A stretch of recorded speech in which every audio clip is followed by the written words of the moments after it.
اعوذ باللہ من الشیطان الرجیم بسم اللہ الرحمن الرحیم وَإِن كَانَ أَصْحَابُ الْأَيْكَةِ لَظَالِمِينَ۔ اسی طریقے سے جو بن والے تھے، مدین والے، وہ بھی بہت ظالم تھے۔ یہ ایکا کا لفظ بھی ان کے لیے آیا ہے، یہ مدین والے۔ فَانْتَقَمْنَا مِنْهُ، یہاں پہ صرف تذکرہ ہو رہا ہے۔ یہاں تذکرہ آپ نے دیکھا کہ صرف حضرت لوط علیہ السلام کا ہوا ہے اس انباء الرسل کے انداز میں، باقی حضرت ابراہیم کا تذکرہ ہو گیا ہے، وہ وہی ہے قصص النبیین کے انداز میں۔ باقی یہاں پر جو تذکرے ہو رہے ہیں یہ بھی صرف ذکر ہے، یہ انباء الرسل کا ذکر ہے کہ جیسے حضرت شعیب، لیکن شعیب کا نام نہیں یہاں آیا، بلکہ یہ کہ صرف یہ کہ مدین والے۔ فانتقمنا منہم، ان سے بھی ہم نے انتقام لیا۔ وَإِنَّهُمَا لَبِإِمَامٍ مُّبِينٍ، اور یقیناً وہ بھی، یہ دونوں جو بستیاں ہیں کھلے راستے پر واقع ہوئی ہیں، وہی راستہ جو میں نے ابھی آپ کو بتایا ہے۔ وَلَقَدْ كَذَّبَ أَصْحَابُ الْحِجْرِ الْمُرْسَلِينَ، اصحاب الحجر یہ قوم سمود کا دوسرا نام ہے۔ وہ علاقہ جو ہے جہاں یہ قوم سمود آباد تھی اس کو علاقے کو حجر بھی کہتے ہیں، جیسے کہ وہ علاقہ جہاں قوم عاد آباد تھی اسے احقاف کہتے ہیں۔ اس علاقے کا نام احقاف تھا، قوم کا نام عاد تھا، جو رسول بھیجے گئے وہ ہود تھے۔ اس علاقے کا نام حجر ہے، قوم کا نام سمود ہے، جو رسول بھیجے گئے وہ حضرت صالح تھے علیہ الصلوۃ والسلام۔ وَلَقَدْ كَذَّبَ أَصْحَابُ الْحِجْرِ الْمُرْسَلِينَ، اسی طرح ہجر والوں لوگوں نے بھی، اس علاقے کے لوگوں نے بھی جھٹلایا بھیجے ہوں کو، رسولوں کو۔ ان میں سے بہت سے نبی ہوں گے، پھر بعد میں اللہ نے آخری جو ہے حضرت صالح علیہ السلام کو بھیجا رسول کی حیثیت سے۔ وَآتَيْنَاهُمْ آیَاتِنَا، انہیں ہم نے اپنی آیات دیں۔ ان کو تو خاص طور پر جو ہے وہ اتنی حصی نشانی دکھائی گئی، ایک وہ جو اونٹنی کا معاملہ، حضرت صالح کی اونٹنی کا معجزہ۔ فَكَانُوا عَنْهَا مُعْرِضِينَ، لیکن وہ ان سے منہ ہی پھیرتے رہے، اعراض ہی کرتے رہے۔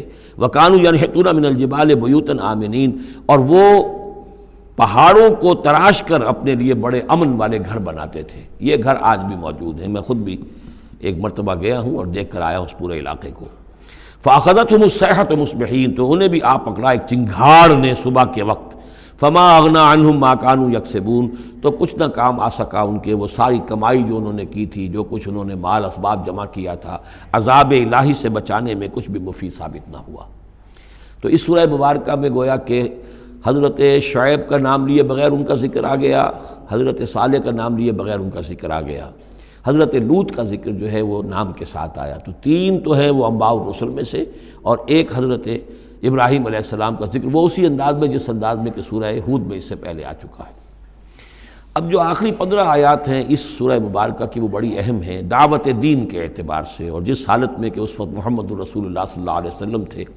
اور اس سے بھی آپ کو معلوم ہو جائے گا کہ یہ خاص اس دور میں نازل ہوئی ہے جبکہ حضور کی دعوت جو ہے ابھی ابتدائی مراحل میں تھی، اور ابھی آپ کو پہلے تو آپ کی دعوت کا دور تھا کہ آپ پرسن ٹو پرسن دعوت دے رہے تھے، علل اعلان اس معنی میں نہیں، ڈنکے کی چوٹ نہیں، بلکہ جن سے تعلق تھا، جن سے دوستی تھی، جن سے پرانی واقفیت تھی، جس سے آپ کہیں گے کہ پرسن ٹو پرسن جو ہے دعوت چل رہی تھی۔ اگرچہ کوئی دور بھی حضور کی دعوت میں انڈر گراؤنڈ دور کا نہیں آیا ہے، خفیہ دعوت ایک دن کے لیے بھی نہیں۔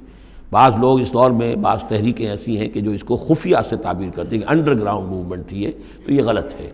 انڈر گراؤنڈ دعوت کا حضور کی دعوت میں سیرت میں ایک دن بھی نہیں ہے۔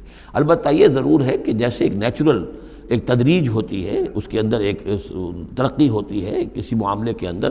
پہلے آپ نے ذاتی جن سے تعلقات تھے، حضرت ابوبکر بہت پرانے دوست تھے، ان سے سب سے پہلے ان سے بات کی ہے۔ گھر میں حضرت خدیجہ جو آپ کی اہلیہ تھی، ان سے بات کی۔ حضرت علی ہیں جو چچا زاد بھائی ہیں، بلکہ زیر تربیت ہیں، زیر کفالت ہیں، ان سے بات کی ہے۔ اپنا جو غلام تھا جسے آزاد کر کے منہ بولا بیٹا بنایا ہوا ہے، اس سے بات کی۔ اس طریقے سے پرسن ٹو پرسن۔ لیکن پھر یہ کہ تقریباً 3 سال کے بعد پھر آپ کو حکم ہوا کہ اب آپ ڈنکے کی چوٹ علل اعلان دعوت شروع۔ وہ آیت اس صورت مبارک میں آ رہی ہے۔ وما خلقنا السماوات والارض وما بینہما الا بالحق، اور ہم نے نہیں بنایا، تخلیق فرمایا آسمانوں کو اور زمین کو اور جو کچھ ان کے مابین ہے مگر حق کے ساتھ۔ پرپز فل کریشن ہے یہ پرپز لیس نہیں ہے، ایٹ رینڈم نہیں ہے، یہ کوئی کھلنڈرے کا کھیل نہیں ہے جیسے کہ ہندو مائتھولوجی میں ہے، رام کی لیلا ہے، جیسے کوئی بچہ ہے کھیلتا ہے۔ اب بچے کے کھیلنے میں کوئی حکمت تھوڑا ہی ہوتی ہے، اس نے ایک کھلونا اٹھایا اور پٹخ دیا، پھر کوئی دوسرا اٹھایا، پھر پٹخ دیا، پھر پہلا اٹھا لیا۔ اب اس میں کوئی حکمت تو نہیں ہے۔ اسی طریقے سے رام جی جو ہیں کھیل رہے ہیں، جس کو چاہتے ہیں تخت سے اٹھا کر زمین پہ پٹخ دیتے ہیں، جس کو چاہتے ہیں وہ جو تیلی اس کو اٹھا کے وہ راجہ بنا دیتے ہیں. تو یہ کھیل ہے رام کا، رام کی لیلا ہے یہ. تو یہ تصور اسلام میں نہیں ہے.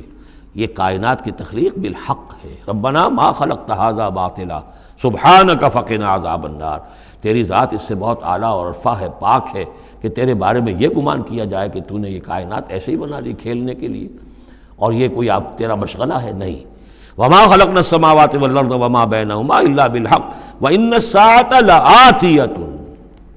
اس حق کا فیصلہ یہ ہے، اس حق کا منطقی نتیجہ یہ ہے کہ قیامت آ کر رہے.